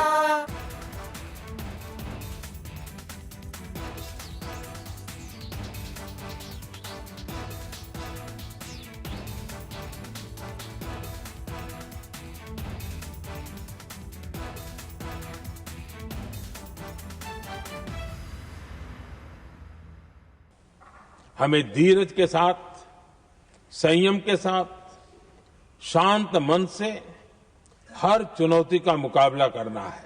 इसलिए मैं देशवासियों से भी कहूंगा कि हमें हर चुनौती के लिए तैयार रहना ही होगा। जैसा कि हम देख रहे हैं कि इस युद्ध को लेकर पल पल में हालात बदल रहे हैं। आदरणीय सभापति जी, ये संकट अलग प्रकार का है और इसके समाधान भी अलग प्रकार से ही तय किए जा रहे हैं। हमें धीरज के साथ,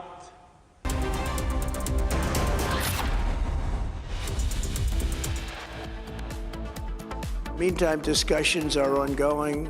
Regime change was not our goal. We never said regime change, but regime change has occurred because of all of their original leaders' death. US President Donald Trump, amid his address on the ongoing war in West Asia, acknowledges Iran's regime change did take place after the death of former Supreme Leader Ali Khamenei.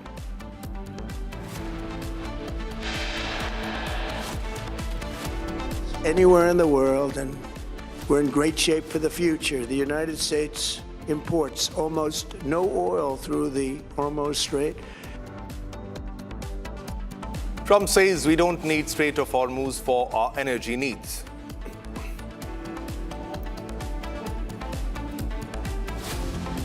Iranian media retorts to US President Donald Trump's address on the ongoing war, alleges Trump in dreamland and mocks repeated claims of victory in the war. Iran launched missiles towards Israel soon as US President Donald Trump's address on the ongoing US-Israel-Iran war ended. Brent oil prices surged past $105 per barrel again after Donald Trump's war speech.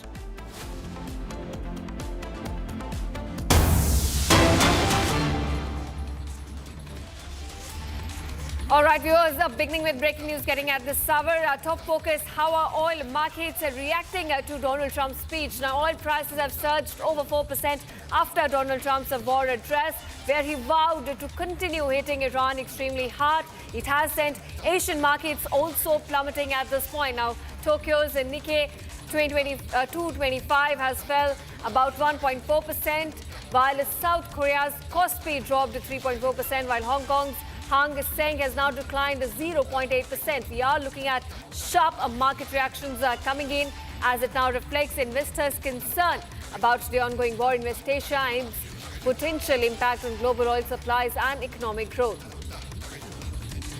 All right, my colleague Pranav now joins me with more details on this. Pranav, we were anticipating maybe Trump could hint at pause and markets could be stabilized, but he's now hinted at escalation, and Asian markets are specifically sharply reacting, all plummeting at this moment. Well, absolutely. In fact, there were expectations, one, that Trump would probably announce an exit from NATO, and the second would be that he could or he may announce that the operations in Iran have closed. So these were, of course, the expectations. But what Trump has today said is that, one, Operation Epic Fury is close to an end, but it will continue. But the U.S. will continue to hit Iran for the next 2 or 3 weeks. So that has kind of put the energy infrastructure in Iran at risk. Second is that he has also said that the Strait of Hormuz remains a problem for everybody else who's buying, and people or countries can buy oil for themselves. So this has created an uncertainty in the energy energy sector. As a result of which, we are seeing oil prices rising as we speak. Oil is up $3.93, about 4% up. Brent is up about 5%, and yes, Asian markets are all down despite rising yesterday. So Australian markets are down about 1%, Nikkei is down about 2%, and the Indian markets are also expected to open lower. Now, what will be the future when it comes to the oil prices, Pranav? Because it just happened after the speech of Donald Trump. Markets run on sentiments, and the world does not seem to be positive when it comes to the oil prices. Because if after 2-3 weeks there is a strike by United States of America, this will be supposedly a bigger strike than the previous ones, Pranav. Well, absolutely. And as you said, markets indeed run on sentiments. In fact, if you see, experts have been warning that even after the operation, the military operation is over, the impact on oil prices is likely to be felt over months, because the input costs of these companies that are importing oil right now, they will continue to, impact these quarterly results of all these corporations and companies over the next few quarters. So even if the war is near an end, what we are seeing is that that Trump's speech has just added to the uncertainty regarding the oil prices in the region and the supply of oil in the region. Insurance costs have gone up, as a result of which we are already seeing the Indian government itself, increase the ATF, though they kept it at 25%, but the ATF prices have gone up. Commercial LPG prices have gone up. So we are seeing an overall impact of energy disruption on markets across the globe, and that we will have to wait and see. It is only when that stabilizes that the markets will kind of look at certain amount of a concrete positive reversal. All right, Pranav, so of course we'll have to wait and watch and see how Indian markets now react to Donald Trump's war address, which has in fact hinted at more escalations. And now, viewers, shifting to more breaking developments we're getting at this hour. Now, Treasury Secretary Scott Bessent has backed Donald Trump's leadership for the U.S.'s strong economy and military. He said it's driving progress toward achieving objectives in Iran. Bessent also stated Trump's decisive leadership has now built the strongest economy in the history, which in turn fuels the country's military strength at the moment. Now, he also goes ahead to add he believes the U.S. is now nearing completion of its core strategic objectives in Iran, ending the country's threat to the world. Bessent also emphasized that economic security is key to national security, while saying that Trump is now leveraging both to keep Americans secure and prosperous. All right, so this is Bessent's reaction. Trump's leadership fuels economic strength. This will be definitely a supportive statement, no doubt about that. The Treasury Secretary Scott Bessent has Trump's leadership for the U.S.'s strong economy and military, saying it's driving progress towards achieving their objectives in Iran. We have guests with us joining to speak on this issue for their analysis. All right, we have Sierra Claire, a foreign policy expert, live from Los Angeles, and thanks a lot for joining us. And we also have Ritesh Tandon, U.S. congressional Republican candidate, joining us from California, USA. Thanks a lot, Ritesh. My first question, Ritesh, will be to you. What's your take on Donald Trump's latest speech? The kind of reaction which we are receiving from Iran. Iran is mocking Trump after the speech. They're saying that Donald Trump has claimed victory the 25th millionth time. So I just want to say that, first of all, thank you so much for bringing me here. I like to say that Trump is completely unpredictable. Actually, he don't want to share his war strategy, but he does the things like nobody can predict. For example, for his war, actually, even though he's saying that he's going to hit the Iran, because he wants the Iran to come on the table to negotiate, open the canal, and not only this part, to end their nuclear missile program, because that's the main goal, because the world is not the safe place when the Iran has the nuclear weapons. Today, actually, Iran, Israel, both together, they have completely destroyed the Iranian Navy, Air Force. In fact, they have also impacted very heavily on their nuclear program. But Trump actually strategy is very clear.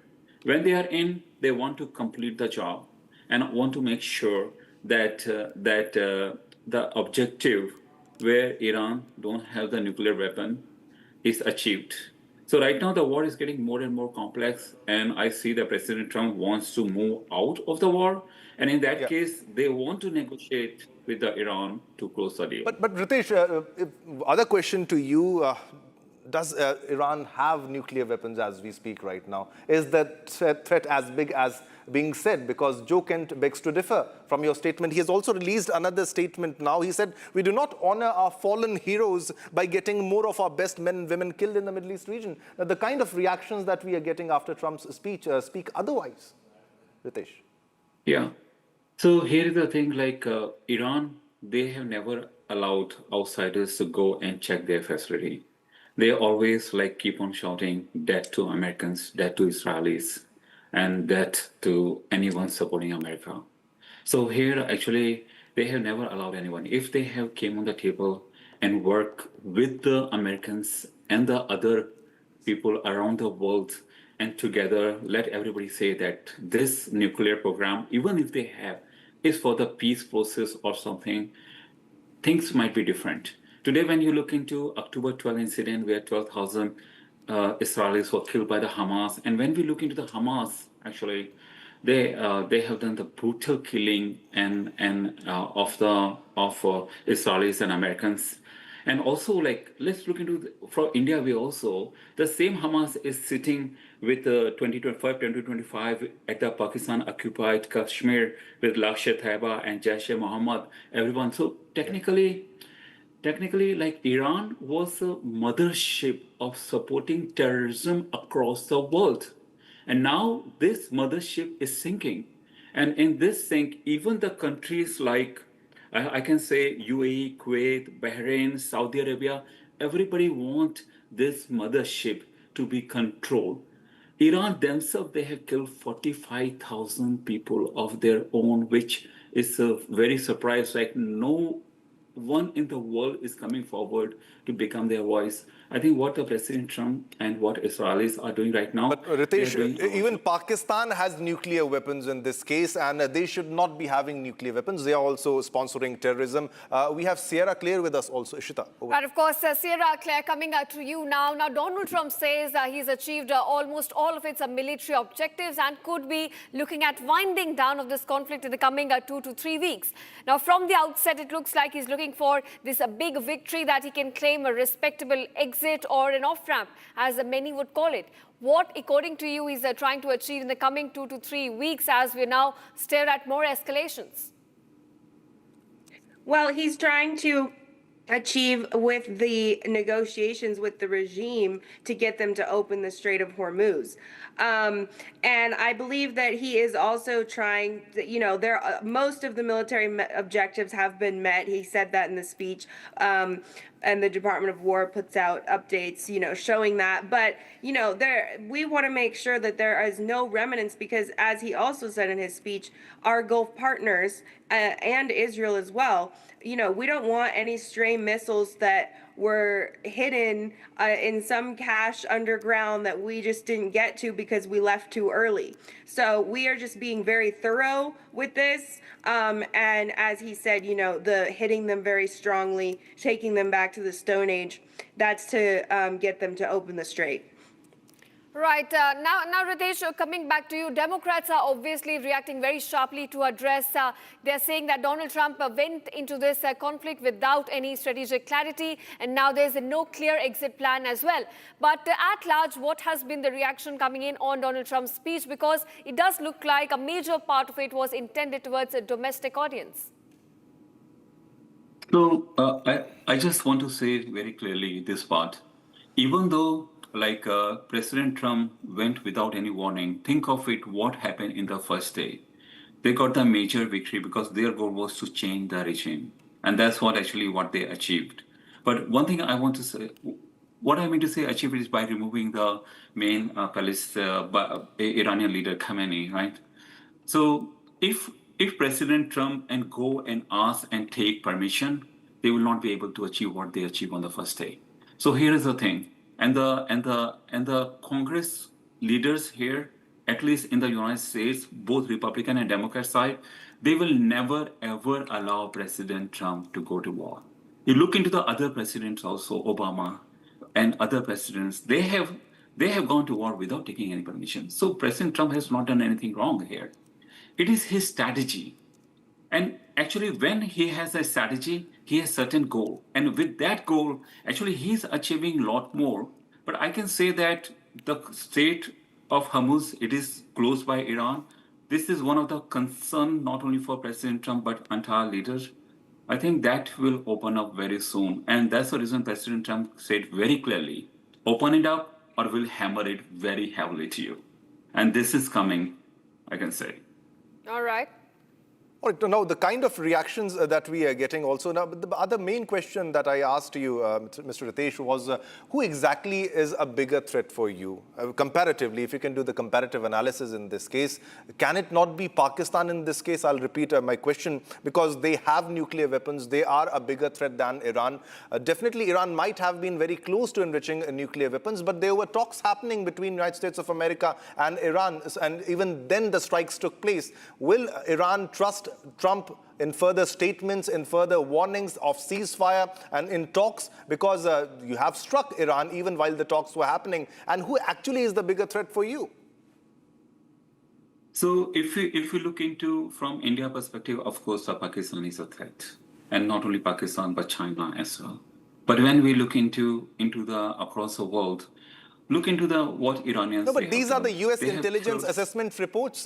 They claim that Pakistan is building missiles that might have range that will reach Europe or United States of America. These are your assessments, not our assessments. Definitely Pakistan is a threat for us, but it should be a threat for you too. Why are you supporting Pakistan? Why is the US involved with Pakistan in many cases? Why is the US supporting Pakistan?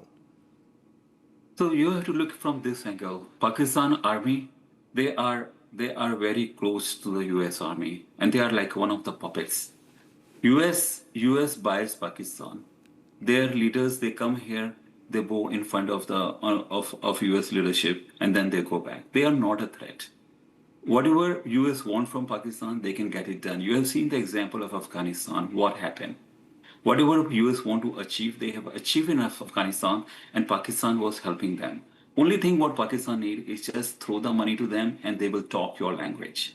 Here, and that's the reason why they are not threat. When we look into the Iran actually, they are not only building the nuclear weapons, they have bombed the US carrier. They have the drones, what they are supplying to the Russians, which are fighting against other side. I can tell you they have a lot more capability. And today, when we look into Iranians people, As I said earlier, the mothership who was supporting Hezbollah, who was supporting all the Hamas leadership, who are supporting all the Houthis who are attacking all the ship. I think that mothership, if it falls, I think world can be much safer place today. Look into the Iranian regime when they kill their own 45,000 people. Who are we actually? They can do a lot more destruction to the world. And I can say that there are some countries who are very neutral, like France, UK, Germany, Netherlands, all those people. But it's time to clear up the Iran very straightforward way, I can say, and make this world more safer place to live. And your question is, Pakistan, even though they have anything, what they talk a lot more than what they have, let me tell you. Okay. And Iran's a much bigger threat. Yeah. All right, now Sierra also continues to stay with us. Sierra, coming back to you now, a big question on everyone's mind is right now is what happens to the Strait of Hormuz. It still remains blocked. Iran is now intended to continue its leverage, while Donald Trump also does not seem very keen to reopen it. He's sort of shifting the responsibility to more countries which are dependent directly on the Strait of Hormuz. So how do you think this is likely to now play out? Yeah, absolutely. If I could just touch on the Pakistan issue quickly, I want to push back a little bit to say that the U.S. doesn't view them as a threat at all. I think that when you hear people like Tulsi Gabbard, who say that the biggest threat America's facing is actually Islamic terrorism, I think that we are looking at Pakistan. We're looking at Islamic extremism as a whole. And so there are countries that fall under that, but it's really about the Islamic extremism. And in terms of your question about the opening the strait, I think it's shocking that the NATO allies have taken zero interest in their own energy. And I think that that is certainly affecting the decision making, as we do think about an exit strategy. We don't want to leave a power vacuum. What if China comes in and takes over the strait? You know what I mean? Like, there's a lot of things that could happen. We worked so hard to get China's influence out of the Panama Canal because it's dangerous to have these type of regimes controlling key energy choke points. Right. And so the Europeans should care about that too, that it concerns them as well. And so it's very shocking that they haven't shown any interest. All right, Sarah, Claire and Ritesh Tandon, thanks so much to both of you for joining us on Republic and sharing your analysis on Donald Trump's foreign address. Thank you so much. And now viewers are moving on to another, in fact, glimpses from Donald Trump's speech, the big takeaways on what exactly he said about the escalations coming in the coming 2 to 3 weeks and also the possible impact of this. Tonight, Iran's Navy is gone. Their Air Force is in ruins. Their leaders, most of them, terrorist regime they led, are now dead. Their command and control of the Islamic Revolutionary Guard Corps is being decimated as we speak. Their ability to launch missiles and drones is dramatically curtailed, and their weapons, factories, and rocket launchers are being blown to pieces, very few of them left. Never in the history of warfare has an enemy suffered such clear and devastating large-scale losses in a matter of weeks. Our enemies are losing, and America, as it has been for 5 years under my presidency, is winning, and now winning bigger than ever before. Tonight, Iran's Navy is gone. Their Air Force is in ruins. Their leaders, most of them, terrorist regime they led, are now dead. Their command and control of the Islamic Revolutionary Guard Corps is being decimated as we speak. Their ability to launch missiles and drones is dramatically curtailed, and their weapons, factories, and rocket launchers are being blown to pieces, very few of them left. Never in the history of warfare has an enemy suffered such clear and devastating large-scale losses in a matter of weeks. Our enemies are losing, and America, as it has been for 5 years under my presidency, is winning, and now winning bigger than ever before. After rebuilding our military during my first term, we have by far the strongest military anywhere in the world, and now we're working along with Venezuela and are, in a true sense, joint venture partners. We're getting along incredibly well in the production and sale of massive amounts of oil and gas, the second largest reserves on Earth after the United States of America. We're now totally independent of the Middle East, and yet we are there to help. We don't have to be there. We don't need their oil. We don't need anything they have, but we're there to help our allies. From the very first day I announced my campaign for president in 2015, I have vowed that I would never allow Iran to have a nuclear weapon. This fanatical regime has been chanting death to America, death to Israel for 47 years. Their proxies were behind the murder of 241 Americans in the Marine barracks bombing in Beirut, the slaughter of hundreds of our service members with roadside bombs. They were involved in the attack on the USS Cole, and they carried out the countless other heinous acts, including the just horrible, bloody atrocities of October 7th in Israel, something that most people have never seen anything like it. We are on track to complete all of America's military objectives shortly, very shortly. We are going to hit them extremely hard over the next 2 to 3 weeks. We're going to bring them back to the Stone Ages where they belong. In the meantime, discussions are ongoing. Regime change was not our goal. We never said regime change, but regime change has occurred because of all of their original leaders' death. They're all dead. The new group is less radical and much more reasonable. Yet if during this period of time no deal is made, we have our eyes on key targets. If there is no deal, we are going to hit each and every one of their electric generating plants very hard and probably simultaneously. We have not hit their oil, even though that's the easiest target of all, because it would not give them even a small chance of survival or rebuilding. But we could hit it, and it would be gone, and there's not a thing they could do about it. They have no anti-aircraft equipment. Their radar is 100% annihilated. We are unstoppable as a military force. The nuclear sites that we obliterated with the B-2 bombers have been hit so hard that it would take months to get near the nuclear dust, and we have it under intense satellite surveillance and control. If we see them make a move, even a move for it, we'll hit them with missiles very hard again. All right, viewers, it's time to slip into a short commercial break, but don't go anywhere. We have a lot more lined up after the break. Trump says we don't need Strait of Hormuz for our energy needs. Coming up next.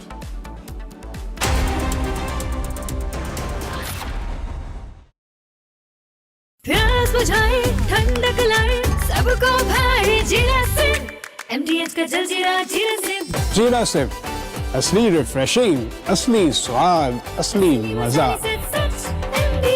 MDH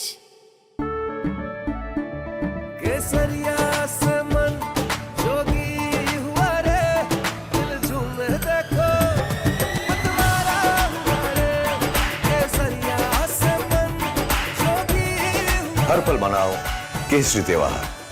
विमल, बोलो जुबान Kesari.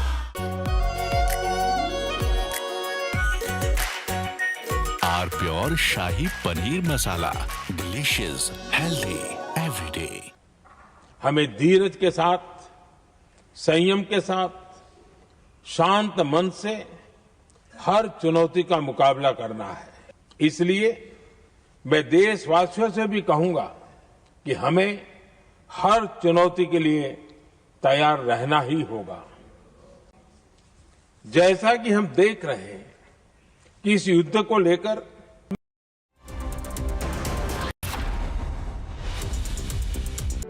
In the global employability rankings by Times Higher Education UK, only the following 6 institutions from India are ranked amongst the top 230 in the world for having the most employable graduates. IIT Delhi, IISc Bangalore, IIT Bombay, IIM Ahmedabad, IIT Kharagpur and Amity University. चमकी चाट से क्या बना है? Sandwich लस्सी और छाछ और हर घूंट में चमकी चाट, ड्राई फ्रूट और दही बड़े। चमकी चाट से स्वाद बढ़े। असली स्वाद सिर्फ चंकी चाट।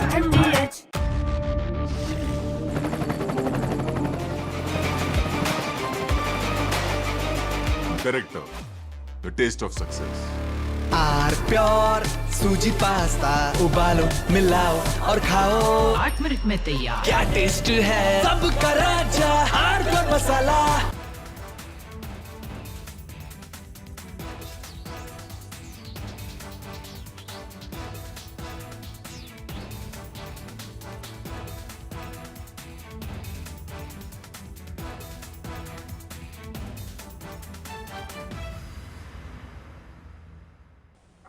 हमें धीरज के साथ, संयम के साथ, शांत मन से हर चुनौती का मुकाबला करना है। इसलिए मैं देशवासियों से भी कहूंगा कि हमें हर चुनौती के लिए तैयार रहना ही होगा। जैसा कि हम देख रहे हैं कि इस युद्ध को लेकर पल पल में हालात बदल रहे हैं। आदरणीय सभापति जी, ये संकट अलग प्रकार का है और इसके समाधान भी अलग प्रकार से ही तय किए जा रहे हैं। हमें धीरज के साथ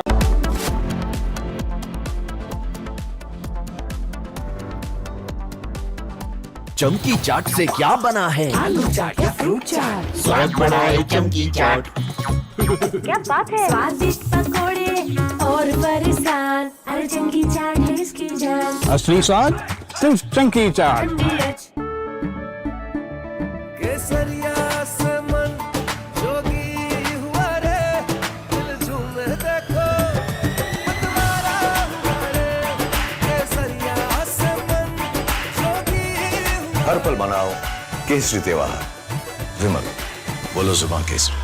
थोड़े में ज्यादा स्वाद, यही तो है इसकी खास बात। वाओ मामा, क्या स्वाद है? अरे मेरे राजा, सबका राजा are pure masala.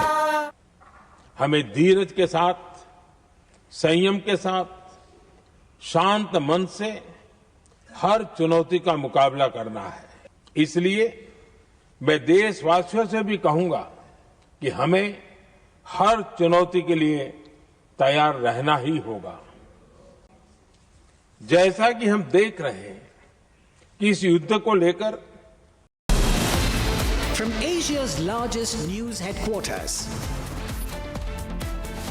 setting the agenda for Bharat.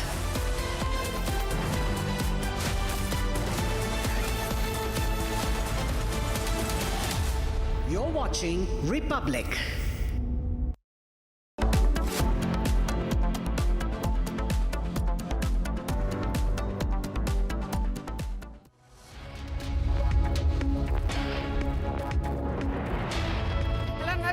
Watching live and breaking on Republic TV with me, Ishita Mitra, and my colleague Shivam is also with us. Now, viewers, Donald Trump just concluded his wartime address a short while ago, and it was a nothing, but it looked like a copy-paste of all that he has been saying over the past few weeks in his social media posts. So we'll try to decode that for our viewers in this broadcast, Shiva. Yeah, definitely we'll decode and we'll give you the main highlights of his speech. And also he has given a warning. He has given a timeline of 2 to 3 weeks, and he has warned that he will conduct strikes against Iran if they don't go for a ceasefire and for the talks. We'll get you all the latest updates and all top national and international breaking news developments. But first up, Ishita, let's have a look at the top headlines. Right, of course. U.S. President Donald Trump. Regime change was not our goal. We never said regime change, but regime change has occurred because of all of their original leaders' death. U.S. President Donald Trump, amid his address on the ongoing war in West Asia, acknowledges Iran's regime change after the death of former Supreme Leader Ali Khamenei. There's no country like us anywhere in the world, and we're in great shape for the future. The United States imports almost no oil through the Hormuz Strait. Donald Trump says we don't need Strait of Hormuz for our energy needs. Iranian media retorts to US President Donald Trump's address on the ongoing war, alleges Trump in a dreamland and mocks repeated claims of victory in the ongoing war. Iran launched missiles towards Israel soon as US President Donald Trump's address on the ongoing US-Israel-Iran war ended. Oil prices surge again. Asian markets fall right after Donald Trump's war address.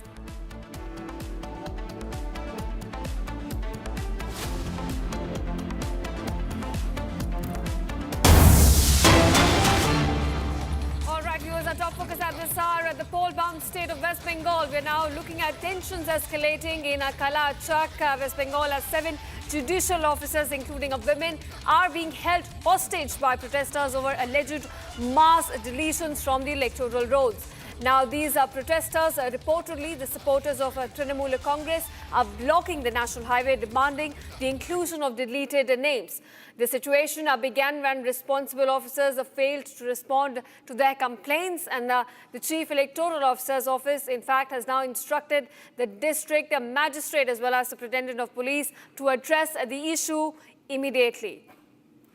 Yeah, definitely. It's a big breaking news development coming in from West Bengal. 7 judicial officers, including 3 women, are being held hostages by protesters over alleged mass deletions from the electoral rolls. The protesters, reportedly supporters of the TMC, are blocking the national highway, demanding the inclusion of deleted names. All right, now Mayuk Ghosh, Deputy Executive Editor of Republic Bangla, joins us with more details.